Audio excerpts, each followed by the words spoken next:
Hello and welcome to the Belgian Grand Prix from the pit lane, and this is an interesting shot. Just before the Red Bull celebration photo, we've managed to find and locate Sebastian Vettel and Mark Webber at the back of the garage talking to Adrian Newey, and just an absolutely fascinating story about how marginal they were on these tyres before this race. And if you would have heard the interview with Adrian Newey before, just in the forum, you would have heard that actually the situation was much worse than we ever thought. It was a situation where the tyre was going to structurally fail if they ran it the way they were intending to run it in qualifying. And it was a situation like Indianapolis 2005. Do you remember that, when the Michelin tyres were in such a position that they were actually going to fail? Yes, thank you very much, Christian Horner. He always does that. Anyway, you can go and have a look at the celebrations. The Michelin tyre was actually going to fail, and that meant that all the Michelin runners withdrew from that race. And of course, that was one of Formula One's lowest ebbs. But a sense of relief on the face of Adrian Newey, and you heard that all throughout the programme. But absolutely staggering story that the way they managed to solve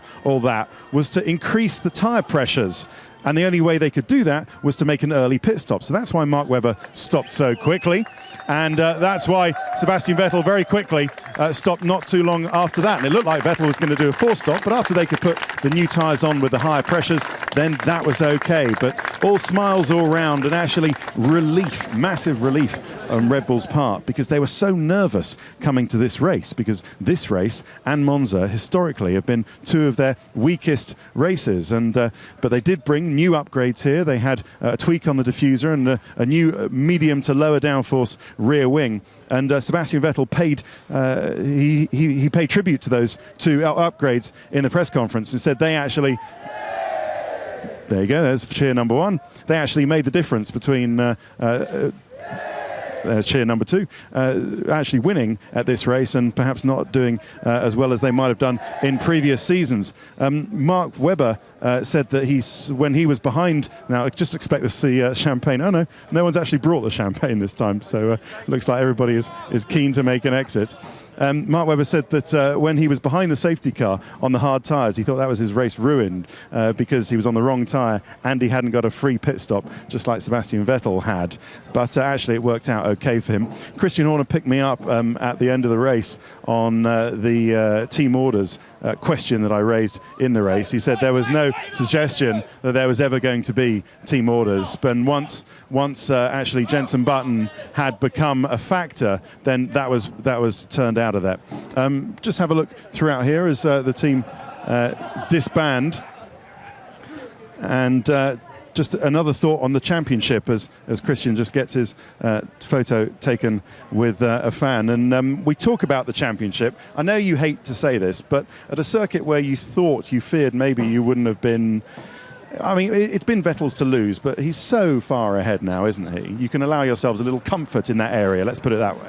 Well, I don't think you can. You can never afford to be complacent. So yeah, the tables look really healthy, but we can't afford to back off. So we'll just maintain the same approach going into Monza and then the final 6 flyaways. So I haven't even looked at what the gap is, but between our guys and the others yet. But it can only be bigger than when we arrived. Yeah. And just looking ahead to Monza, how do you see that race going? Where do you feel you are on these high-speed, low-downforce circuits? Well, for sure, Monza's in recent years been our biggest challenge. We know Ferrari always historically strong there. Ferrari at home in Italy, it's a big race for them. We know the Mercedes-powered cars and McLaren are particularly quick there as well. So it's going to be probably our toughest weekend of the year. But if we can maximise our performance as we have done this weekend, then anything's possible.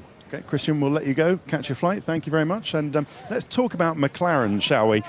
We hope to see their car coming back into the garage, because the damage on Jenson Button's car was more than we ever saw on the TV. The whole of his end plate was actually removed after he caught the front wing somebody at the start. And we think that was one of the Toro Rosso's, Alguersuari's wing. So the rear wing end plate went, the rear view mirror went, and considering all of that, actually, it's very impressive that Jenson Button managed to do the pace he could.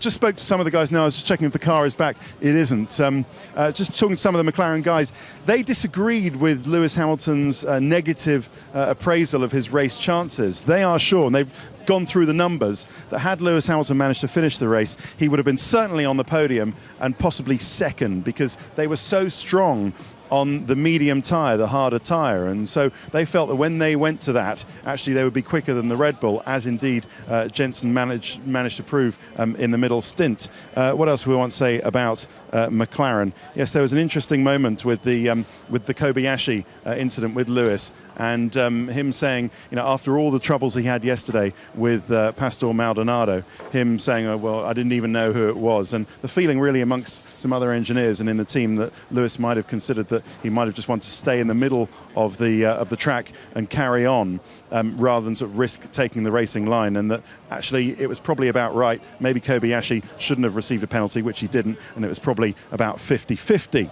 Let's move on to Ferrari. Stefano Domenicali said after the race, we got caught out by our usual problem of not being quick enough, not being good enough on the harder tyre, the medium tyre. Thank you very much, guys, as they just remove the central console that goes into the back of the McLaren truck. And interesting that it's all one unit. It just gets plugged in, the TV's attached.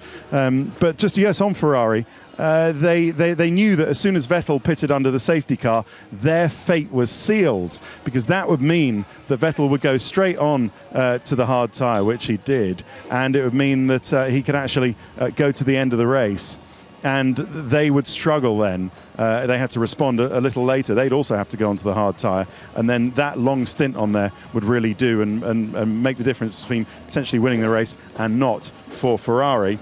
Mercedes, the best ever event and points haul for Mercedes as a team, 18 points, so congratulations for them. They insist that that call to Nico Rosberg wasn't code for please let Michael Schumacher pass because, we're nostalgic about his 20-year anniversary or anything like that. Ross Brawn insisted that actually Nico Rosberg was low on fuel. He also said Michael Schumacher was actually low on fuel, but because Michael Schumacher was on the softer tyre, Nico Rosberg on the harder, it made sense for Michael Schumacher to be ahead. But Ross said that he didn't know whether Nico Rosberg was upset about that, but he shouldn't be, because it would happen the same way if the orders were reversed. And I just want to tell you might not have heard as to why Michael Schumacher had that wheel failure in qualifying. They found that it was a cross-threaded wheel nut, and the wheel nut is actually part of the rim of the wheel, so if it's cross-threaded, unfortunately the whole tyre comes off rather than just the wheel nut spinning off. So that's what caused the tyre to come off in qualifying.